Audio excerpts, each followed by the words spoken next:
Hi guys, so this video is regarding how to get an industrial training, how to get a job as a CA fresher. सच में दोनों का एक ही trick है, ठीक है। ये लंबा वीडियो नहीं बनाऊंगा मैं, बहुत छोटा सा वीडियो है। एक ही ट्रिक है।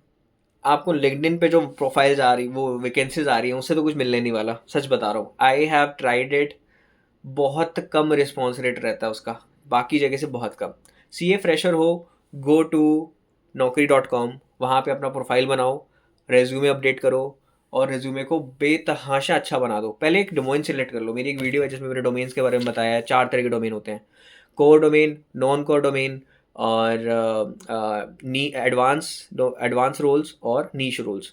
तो इन चारों में से आप पहले डिसाइड करो आपको किस में जाना। अब सबको नीच में ही जाना है भैया, तो ऐसा तो नहीं हो सकता, ठीक है। सब नीच में नहीं जा सकते, ठीक है। ये सच है, ठीक है। 10,000 की वैकेंसी नहीं निकल रही है इन्वेस्टमेंट बैंकिंग में। So don't think like that. But ऐसा नहीं कि आप बिल्कुल नहीं जा सकते, बट मुझे नहीं लगता कि आप एज अ CA बस ये सोच लो मैं तो IB में चला जाऊँ, ढेर सारा पैसा कमाऊँ। ऐसा नहीं होता यार। मतलब आपको और रूल्स में मज़ा आ सकता है, ठीक है। आपने आर्टिकलशिप में हो सकता है बहुत सारी चीज़ें देखी, उस नज़रिए से नहीं देखी, उस स्केल पे नहीं देखी, ठीक है।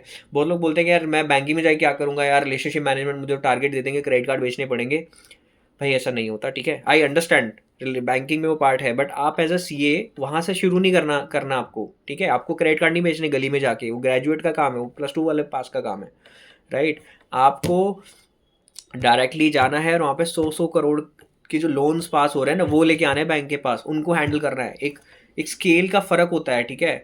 अब एक मतलब टाटा क्या है, लोहार ही तो है, राइट। बाटा क्या है, शू जूता ही तो बनाता है वो, राइट। सो चीज़ों पे मत जाओ क्या हो रहा है, उसके स्केल पे जाओ। जब बहुत स्केल पे होती है तो एक छोटा सा वड़ा पाव वाला भी बहुत बड़ा हो जाता है, ठीक है। समो मैकडी क्या कर रहा है, वड़ा पाव ही तो बेच रहा है फॉरन वाला, राइट। तो ठेले की जगह उसने दुकान लगा ली बस, और बहुत सारी दुकानें उसकी, बहुत सारा पैसा उसके पास। तो उस पर मत जाओ प्लीज़। मैं बहुत लोगों को ये चीज़ समझा चुका हूँ रिलेशनशिप मैनेजमेंट में, यार ये ऐसा होगा, मेरे को टारगेट दे देंगे। तो टारगेट देने में क्या है यार, मतलब जब आप बिग फोर में पार्टनर बन जाओगे तो what do you think what's your work. मैं हर बार ये एग्जांपल देता हूँ कि आपका काम क्या होगा अगर बिग फोर में पार्टनर बन गए। ऑडिट पे साइन करना और चले जाओ घर, बस, ठीक है, घूमने चले जाओ। It's not your work. You need to bring companies to big four. मतलब आप सोचो, मतलब ठीक है, सेल्स स्किल्स आपको अभी नहीं चाहिए जब आप ऑडिट कर रहे हो, बट जब उस लेवल पे जाके आपको बोलेंगे, जो बोर्ड है वो बोलेगा उस बिग फोर का या जो भी पार्टनरशिप फर्म में आप हो, कि जाओ लेके आओ क्लाइंट, आपका आपका प्रॉफिट आपको उतना ही मिलेगा जितना आप क्लाइंट लेके आओगे। वैसे आपका है बेसिक जितना आपको मिलता है 30-40 लाख रुपए, बट ऊपर से जो 2-2 3-3 करोड़ मिल रहे हैं, वो तभी मिलेंगे उस पार्टनर को जब आप एक नए क्लाइंट लेके आओगे या एक क्लाइंट को होल्ड करोगे अपने पास। तब क्या करोगे उस टाइम पे, तब क्या बोलोगे, अरे यार मैं नहीं कर सकता सेल, भाई मेरे बस की बात नहीं है सेल करना। मेरे को तो उस पार्टनर बनना था, मैं बन गया। मेरे को तो ऑडिट पे साइन करा लो आप बस। अब तो मैं ऑडिट करने भी नहीं वाला, 20 साल से वही तो कर रहा हूँ। सो चीज़ें ऐसे नहीं करती हैं, ठीक है, हैंडल। आपको करना पड़ेगा कुछ ना कुछ, अपने कंफर्ट जोन से बाहर आना पड़ेगा, ठीक है। आप उससे नहीं रह सकते। मैं ये नहीं बोल रहा कि सब सब बैंक के रिलेशनशिप मैनेजमेंट ही मैनेजर ही एक अच्छी अच्छी अपॉर्चुनिटी है, उसी में जाओ। बट द थिंग इज, किसी भी ऑप्शन को आउटस्केल मत करो, ठीक है। आप ये सोच रहे हो कि मैं वैसे वो उसमें जाऊँ ही ना हो, तो बहुत फालतू रोल है, उस रोल में जाके तो मेरी ज़िंदगी बर्बाद हो जाएगी।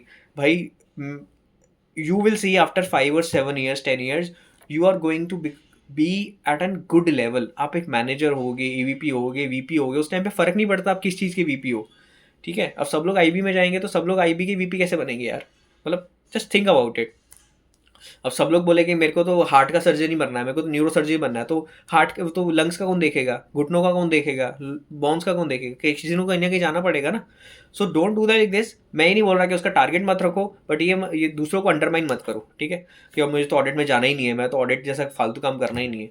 बट आप कंपनी से टारगेट रख सकते हो, मुझे एक अच्छे स्केल पे जाना है, मुझे एक अच्छे पैकेज पे जाना है, ठीक है, मुझे एक ऐसा काम करना है, मुझे मुझे अपनी जगह बनानी है। बट ये इस तरह से मत सोचना, ठीक है। CA फ्रेशर हो चाहे इंडस्ट्रियल ट्रेनी हो, इंडस्ट्री ट्रेनिंग जरूर करो, ठीक है। मुझे नहीं लगता एज अ CA आप कंप्लीट होगे अगर आप CA इंडस्ट्री ट्रेनिंग नहीं कर रहे, तो क्योंकि अगर आपका टारगेट प्रैक्टिस नहीं है, और प्रैक्टिस बता रहा हूँ पहले चेक कर लेना आपके आसपास वालों में कितनों ने प्रैक्टिस स्टार्ट करी और कितनों की चली है, ठीक है। Competition is very ruthless in practice, okay. अब मैं ऐसा नहीं बोल रहा चलेगी नहीं, बट बहुत मेहनत लगेगी और बहुत ज़्यादा फाइनेंशियल बैकअप लगेगा अगर आप एक middle class lower middle class तरीके से आते हो, जहाँ पे आपको फर्स्ट ईयर CA करने में इतना टाइम लग गया है या फिर इतना आपने मेहनत कर लिया, आप और मेहनत नहीं करना चाहते, आपको एक स्टेबल जॉब चाहिए, then go for industrial training, ताकि आप एक नेट बन जाए एटलीस्ट, ठीक है। और आपको एक कॉर्पोरेट का अंडरस्टैंडिंग आ जाए, आप सच में बहुत अच्छा परफॉर्म कर पाओगे अगर आपने अंडरस्टैंडिंग करा है तो। अंडरस्टैंडिंग मिलेगा कैसे, इंडस्ट्रियल ट्रेनिंग तो नौकरी पे भी नहीं मिलेगी, राइट? सीए फ्रेशर्स को तो जॉब नौकरी पे मिल जाएगी, बट वो नहीं मिलेगी। तो आपको क्या करना है, मैं सबको बोल चुका हूँ, इंडस्ट्रियल ट्रेनीज को भेजो रिक्वेस्ट, करेक्शन रिक्वेस्ट, और उनको बोलो कि मेरा रिज्यूमे रिव्यू करो। ये मत बोलो मेरे को सर यहाँ पे लगवा दो, जस्ट बोलो कि मेरा रिज्यूमे रिव्यू कर दो आप, ठीक है? अब मुझे बता दो आप क्या करते हो और मैं उसको इसमें ऐड कर दूंगा, और फिर आप इसको देख लेना आगे, आप भेज सको तो भेज देना, नहीं तो रहने देना। टॉक टू देम, ठीक है? Talk to them. कुछ लोग मैसेज करते हैं, hi this is my resume, can you refer मी?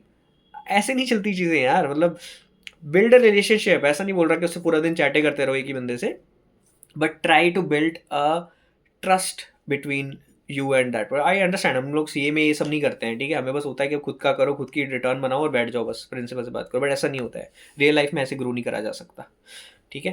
तो try to do that. Cold emailing, cold messaging, this is going to be your only weapon so that you can get industrial training. Trust me, आप सीधा company के portal पे जाके, career portal पे कितनी मर्जी बार resume डाल दो, वो कभी वर्क नहीं करने वाला, ठीक है? बस कोल्ड ईमेलिंग, कोल्ड वर्किंग ही मैसेज करने वाला है। आप वही करो, और कोल्ड एक लिस्ट निकाल लो सबसे पहले तो, इंडस्ट्रियल ट्रेनिंग जो भी कंपनीज देती हैं, और उनकी मेल आईडीज ढूंढना शुरू कर दो, चाहे वो आपको zoba.com पे मिले या फिर आपको लिंक्डइन पे मिले, कहीं भी मिले, बस उनको निकाल के उन सबका एक सिंपल लिस्ट बनाओ एक्सेल का। और जो मेल मर्ज करके होता है option Google drive, Google mail, Gmail में, उसको यूज़ करके सबको मास मेल्स करते जाओ, और हर हर वीक उस पर वो भी डालते जाओ रिमाइंडर्स, ठीक है? So do that. अब मैं बोलूँगा सब लोग करने वाले हैं, फिर सब लोग नहीं करने वाले, ठीक है? तो जो बहुत कम लोग करते हैं। अगर पहली बात तो ये वीडियो ही, मुझे लगता है अगर 1 लाख सीए स्टूडेंट हैं जो कि इंडस्ट्रियल ट्रेनिंग ढूंढ रहा है, उसमें से 10,000 के पास भी पहुंचेगी, और 10,000 में से भी 5,000 6,000 तो पूरी वीडियो देखेंगे ही नहीं, ठीक है? 3-4 हज़ार लोग देखेंगे, उसमें से भी सिर्फ 10% लोग या इवन 1% लोग ही जो है वो एक्चुअली में इस चीज़ को पूरा करेंगे, स्टार्ट करेंगे पर पूरा नहीं कर पाएंगे 10% के पूरे लोग, ठीक है? सो डोंट वरी, ये काम करता है, मैंने करके देखा है, बहुत आसानी से चीज़ें मिलती हैं, ठीक है? बस करने वाला होना चाहिए, ठीक है? राइट अप्रोच होनी चाहिए, चीज़ें होती हैं, okay? So don't worry, try to get the industrial training, और घुस जाओ इंडस्ट्रियल ट्रेनिंग में, पैसे कमाओ, अपना बेस बनाओ, okay? Don't worry, small form से आर्टिकलशिप करने का दुख नहीं रहेगा बाद में।